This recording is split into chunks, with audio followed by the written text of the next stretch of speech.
Bonjour, bienvenue dans notre émission Emporté par la foule, l'émission de Dialogue RCF et Pop Finance consacrée à l'économie, à la finance participative, au crowdfunding.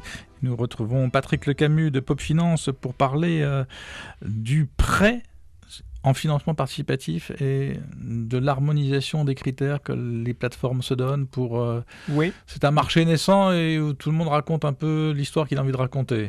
Oui, alors c'est pas unique, c'est pas parce que c'est un marché naissant. L'harmonisation des critères de performance sur un secteur d'activité n'est pas une démarche si fréquente que ça par les professionnels eux-mêmes. Ça peut être des obligations réglementaires, mais là c'est vraiment les professionnels eux-mêmes adhérents à Finance Participative France qui font du crowdfunding de prêt ou crowdlending, qui vont harmoniser sur des pages dédiées les critères de performance de leur plateforme, les défauts, les données, comment on quantifie le nombre de projets qui ont emprunté mais qui n'ont pas pu rembourser, les performances de rentabilité. En crowdlending, c'est pas la plateforme qui emprunte, c'est une entreprise. C'est une entreprise qui emprunte et ce sont des particuliers. La plateforme n'est que l'intermédiaire, donc voilà. Il faut effectivement se dire que la plateforme a fait toutes les diligences, comme on dit, pour s'assurer que l'entreprise avait toutes les chances de pouvoir rembourser. Oui, tout à fait, d'autant plus qu'il y a quand même 95% de rejet de dossiers quand même, sur c'est très sélectif sur la plateforme. Et donc il y avait eu un reproche de l'UFC Que Choisir. Il y avait un article un peu méchant. Tout un numéro, même limite d'incompréhension sur les dynamiques et ce que faisait le crowdfunding. Mais il y avait des critères qui étaient effectivement assez justes sur la difficulté de trouver des informations pertinentes pour les investisseurs sur les performances réelles. Donc si je prête 1000 ou 10 000 euros, je veux savoir quel est le risque exact que je prends. Voilà. Alors la loi impose de ne pas pouvoir prêter plus de 2 000 euros par projet. 2 000 euros, donc on incite les prêteurs à diversifier leurs investissements. Donc à limiter la casse, et à limiter les risques. Voilà. D'accord. Donc là par contre, la manière dont on calcule la performance ou la non-performance était différente d'une plateforme à l'autre. Parfois n'était pas très existant, bien mise en œuvre. Donc FPF s'est décidé à améliorer son propre code de déontologie et à l'imposer à ses membres et à créer une page dédiée pour informer correctement les investisseurs. Ça sera présent sur toutes les plateformes. Sur toutes les plateformes adhérentes de FPF. De Finance Participative France. On passe au brève. Alors le Venezuela qui veut créer sa propre crypto-monnaie.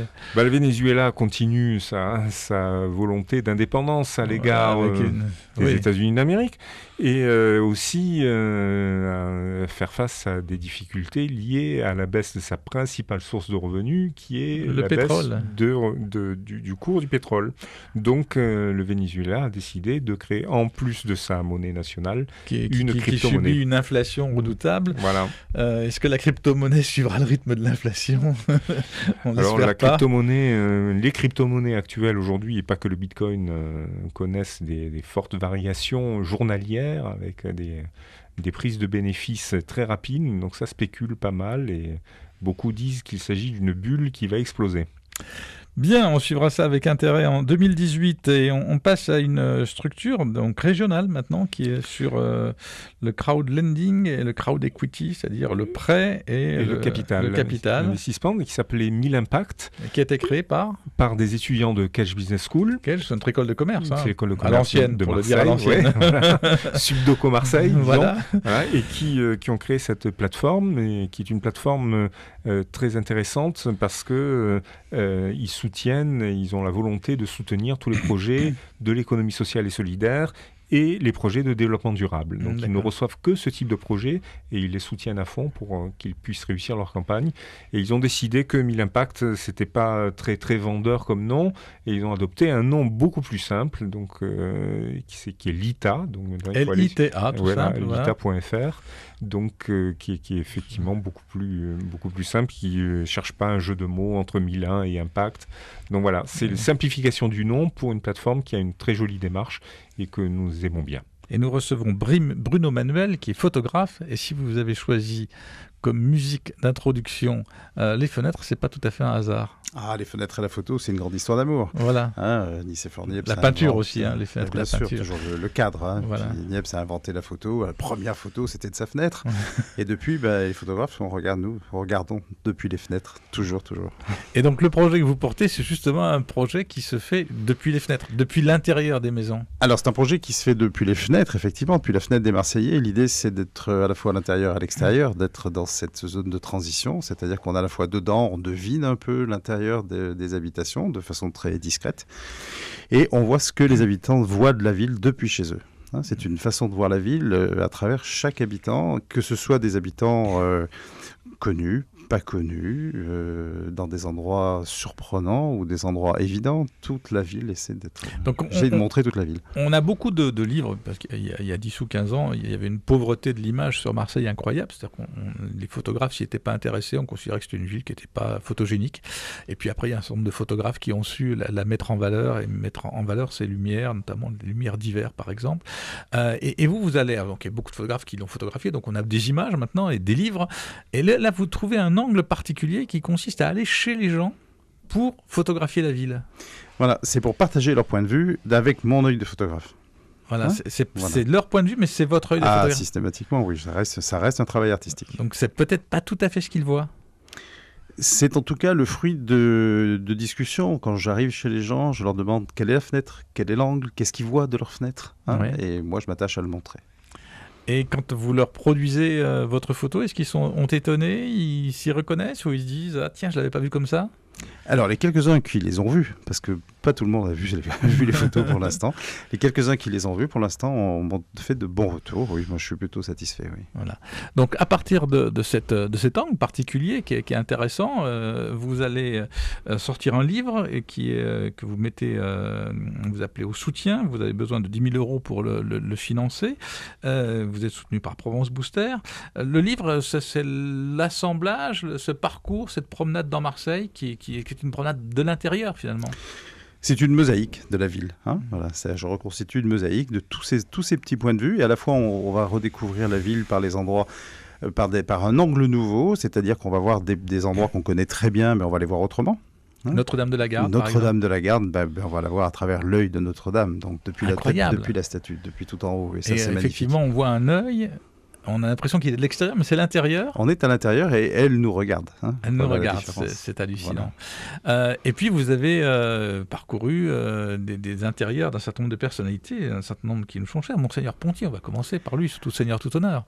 Alors Monseigneur Pontier nous ouvre, puisqu'en fait, en m'ouvrant sa porte, il l'ouvre à tous les gens qui vont pouvoir regarder le livre. Et aussi, il y aura une photo depuis chez le grand rabbin et chez un imam. Chez Monseigneur Pontier, c'est pas mal, parce que c'est quand même au pied de Notre-Dame de la Garde. C'est au pied de Notre-Dame de la Garde. On ne la voit pas de sa fenêtre, très mal. D'accord. En tout cas, on voit la baie de Marseille, non ? Mais on voit la baie de Marseille, bien sûr. Voilà. Et puis donc chez un rabbin, chez un imam. Voilà, oui, c'est pour rester dans l'esprit de Marseille Espérance qui m'est cher, et je trouve que c'est une bonne façon de montrer, de les rassembler sur une page. Oui. Et puis alors en introduction et en postface, vous avez des personnalités marseillaises. J'ai la chance d'avoir des signatures incroyables, puisque la préface est écrite par Marcel Ruffo, et donc ça c'est un honneur incroyable, c'est une belle rencontre en plus.